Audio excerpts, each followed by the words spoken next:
Bonjour mes chers élèves, comment allez-vous? Ça va bien? Je l'espère. Mes chers élèves, notre séance d'aujourd'hui sera consacrée à la rédaction écrite ou bien vers l'écrit, rédiger une recette.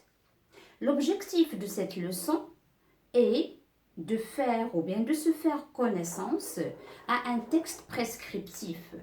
Plus exactement, rédiger une recette.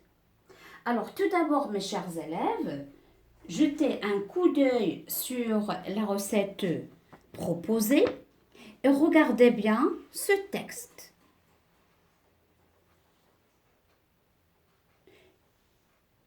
Quel est le titre de cette recette? Quels sont les différents sous-titres? Ou bien de combien de rubriques il est constitué ce texte? De quoi on a besoin? Donc, je vous laisse un moment de concentration. Regardez bien. Alors, qu'est-ce que vous dites? Alors, mes chers, comme vous voyez, le titre de ma recette proposée, le gâteau aux poires, c'est le titre. Il y a des rubriques qu'elles ont un titre. Donc, on dit il y a des sous-titres, le titre, des sous-titres, une illustration et des phrases qui sont précédées par des chiffres ou bien par des nombres. Alors, mes chers élèves, pour rédiger une recette, on a besoin des ingrédients. On a besoin des ustensiles.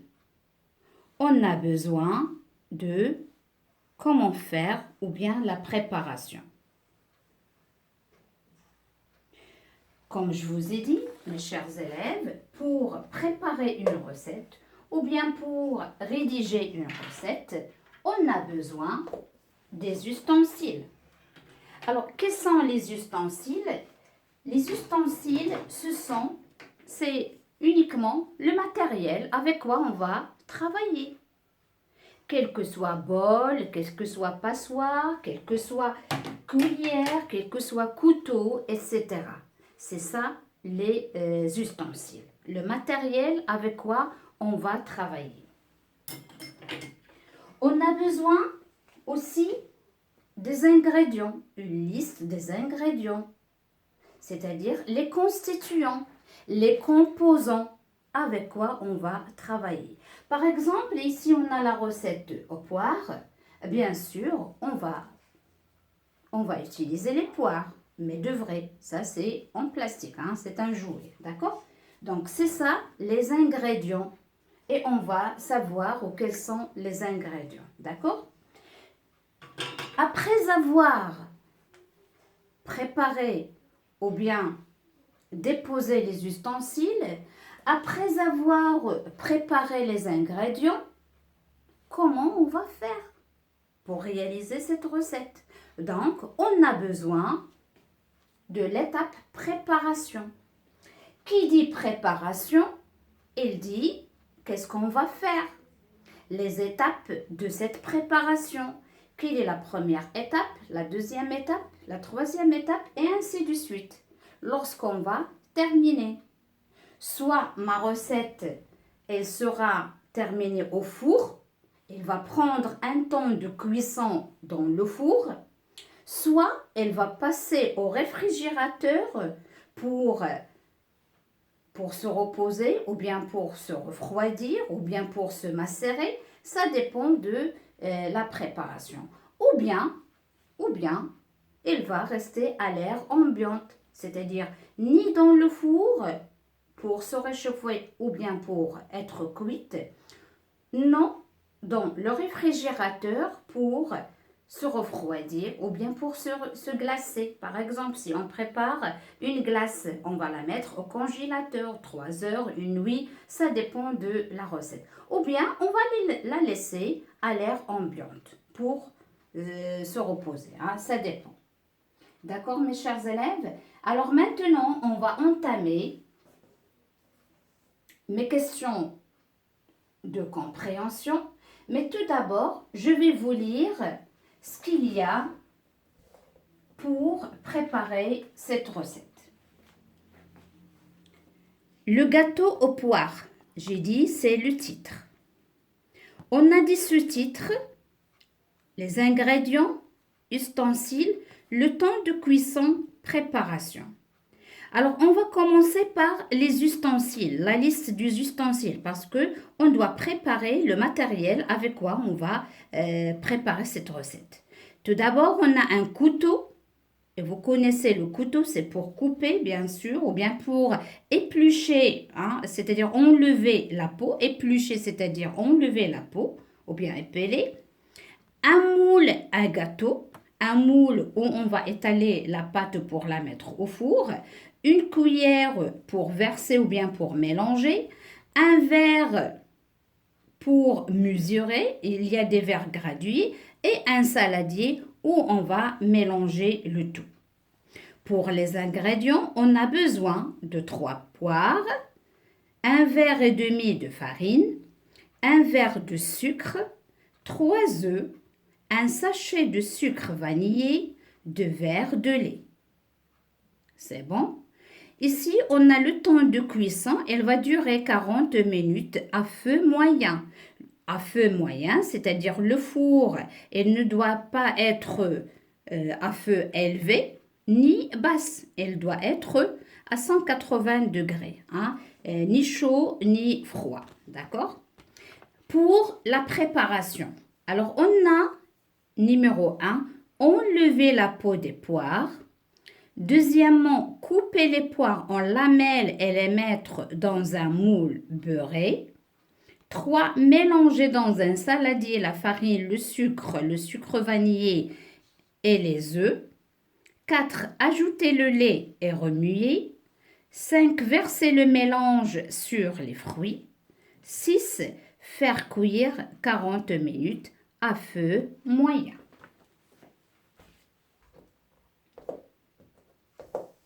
Donc, mes chers élèves, pour cette recette, on a besoin tout d'abord, premièrement,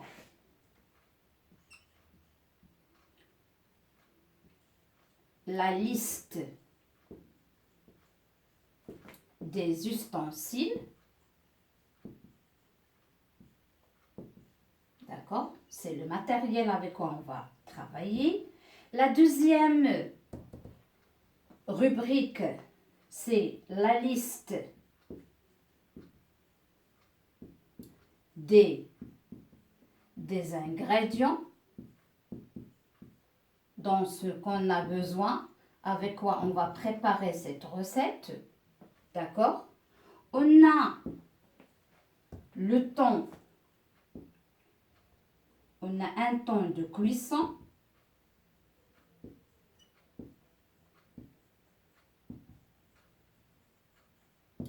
On a, quatrièmement ici, on a préparation, la préparation.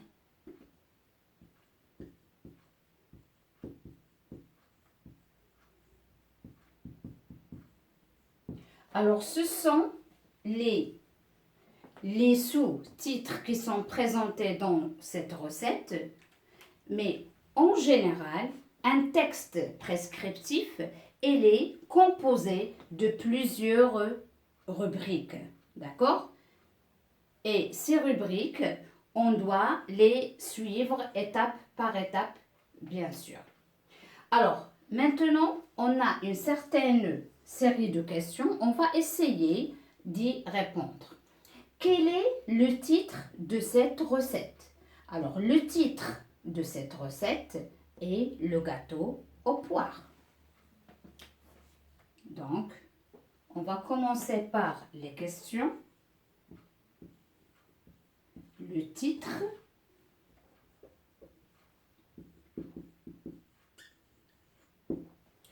Le titre de cette recette est le gâteau aux poires.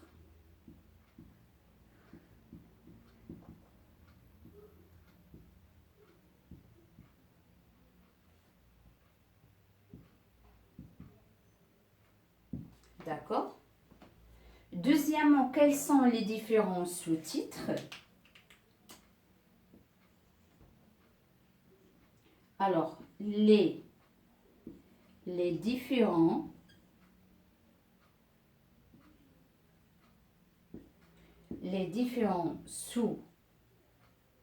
sous-titres, comme on vient de prononcer, les voici. Donc, ce sont les sous-titres. On a la liste des ustensiles, la liste des ingrédients, le temps de cuisson et on a la préparation. Alors maintenant, où sont placés les verbes et sous quelle forme sont-ils? Alors, de quel verbe il parle? Il parle des verbes qu'on a utilisés dans la préparation. Alors, revenons. On a enlevé la peau. Enlevé. Donc, ici, je vais écrire 3 et je vais extraire les verbes utilisés. Alors, on a enlevé. Enlevé. Avec ER ici. Bien, je vais mettre en majuscule. On a coupé les poires en lamelles et les mettre dans un moule beurré. Couper.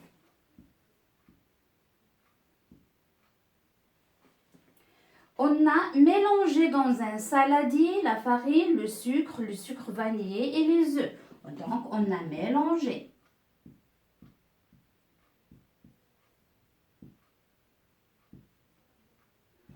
Dans l'étape numéro 4, on a ajouté le lait et remué. Ajouter le lait et remuer. Dans l'étape numéro 5, on a versé le mélange sur les fruits. On a versé. Dans la dernière étape, faire cuire 40 minutes à feu doux. Faire.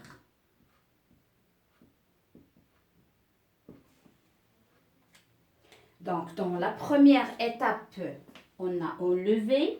La deuxième étape, il commence par le verbe couper. La troisième étape est commencée par le verbe mélanger. La quatrième étape, il débute ou bien elle est débutée par le verbe ajouter. La cinquième étape, il commence par le verbe verser. Et la dernière étape, il commence par le verbe faire. Maintenant, la question suivante, sous quelle forme sont-ils utilisés? Enlever, ER. Couper, ER. Mélanger, ER. Ajouter, ER. Verser, ER. Ce sont des verbes du premier groupe ici et comme terminaison, ER, c'est-à-dire elles sont à l'infinitif. Là aussi, on a le verbe faire et les sous sa forme infinitive. Alors, qu'est-ce qu'on va dire? On va dire que les verbes utilisés pour la préparation sont à l'infinitif. Et puisqu'on a dit notre texte, il est injonctif, je vais l'écrire. Donc, rédiger une recette ou bien texte injonctif. Et lorsqu'on dit texte injonctif, dit un texte qui donne des ordres, un texte qui donne des étapes à suivre, à respecter, comme ces étapes de préparation. On ne peut pas commencer par couper les poires en lamelles avant d'enlever la peau. On ne peut pas verser le mélange sur les fruits et on n'a même pas mis le mélange. C'est-à-dire, chaque étape, elle doit être bien ordonnée. Elle doit être bien placée à sa place. D'accord, mes chers élèves? Donc, il faut respecter bien les étapes de préparation, une après l'autre. Lorsque la première étape est réalisée, on peut passer à la deuxième. Lorsque la deuxième soit réalisée, on doit passer à la troisième. Et ainsi de suite lorsqu'on va terminer toutes les étapes. Et chaque étape, elle doit être respectée dans l'ordre et dans son temps. D'accord, mes chers élèves? Alors, ces verbes, comme ces verbes sont à l'infinitif, comme ils peuvent être à l'impératif. Parce que, on a déjà vu dans les types de phrases, la phrase impérative, c'est la phrase qui donne un ordre, un conseil ou bien une interdiction. Donc, on utilise les verbes à l'impératif, à l'impératif pour donner un ordre. D'accord? Alors, enlever avec ER, comme on peut écrire enlever avec EZ, si elle est conjuguée à la deuxième personne du pluriel. Couper, la même chose, on peut dire soit coupe avec la deuxième personne du singulier ou bien la deuxième personne du pluriel. Mélanger, c'est un simple exemple de la personne. Alors comme vous connaissez ou bien comme vous saviez déjà maintenant que l'impératif, il se conjugue à trois personnes. La deuxième personne du singulier, la première personne du pluriel ou bien la deuxième personne du pluriel. Alors ici, faire, c'est un verbe du troisième groupe. Donc si je le conjugue à la deuxième personne du pluriel, ça va donner fait. Donc on peut dire enlever avec EZ, couper avec EZ, mélanger avec EZ, ajouter avec EZ, verser avec EZ et fait bien sûr. Maintenant, je passe à la dernière question. Pour réussir une étape, il faut faire une chose à la fois. Qu'est-ce qui nous le montre dans le texte? Alors, je répète, pour réussir une recette, il faut faire une chose à la fois.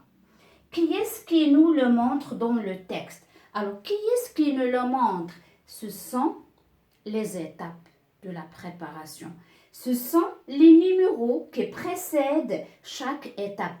Alors, on a l'étape 1, 2, 3, 4, 5 et 6, bien sûr, dans cette recette.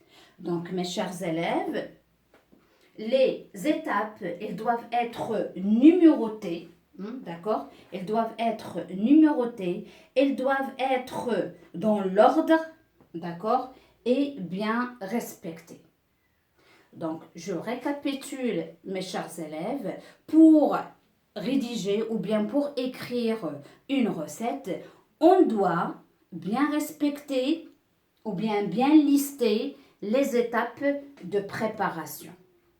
Et tout d'abord, on doit préparer une liste des ustensiles, une liste des ingrédients et parfois on peut même ajouter combien de personnes elles vont manger ou bien ils vont déguster ou bien ils vont se raffoler par cette recette après cuisson bien sûr. D'accord? On peut même avoir, j'ai dit, le nombre de personnes pour cuire. D'accord? Et bien sûr, on a l'étape de préparation qui doit être respectée dans l'ordre de ces différentes étapes et on doit bien les respecter l'une après l'autre. Les verbes utilisés dans cette préparation ou bien dans ces étapes de préparation, ils peuvent être soit à l'infinitif, d'accord, soit à l'impératif ou bien à l'infinitif. Pourquoi? Parce que tout simplement, c'est un texte injonctif qui donne des ordres à suivre. Alors, mes chers élèves, j'espère que vous avez bien compris comment rédiger une recette ou bien comment bien la lire. Et bien sûr, sans oublier, toujours il y a une illustration qui accompagne notre recette. Alors, je vous souhaite une bonne dégustation et c'est pas grave si on entre dans la cuisine et on peut réaliser même en pratique cette recette et surtout pendant cette saison, cette saison du printemps, là où il y a la fin du printemps, le début de l'été, pas mal de fruits. C'est l'été, il sera bientôt l'été. Il y a toutes sortes de fruits, hein, et pourquoi pas entrer dans la cuisine avec ses enfants et réaliser pas mal de recettes. C'est très amusant et en même temps, c'est instructif. Alors mes chers, je vous quitte et je vous donne rendez-vous prochainement pour un nouveau système, pour de nouvelles vidéos qui sera consacrée à la lecture, à la compréhension, puisqu'on est presque, hein, on est presque pour les vacances d'été. Je vous donne rendez-vous pour des séances de lecture. Alors d'ici là, je vous quitte. À bientôt. Au revoir.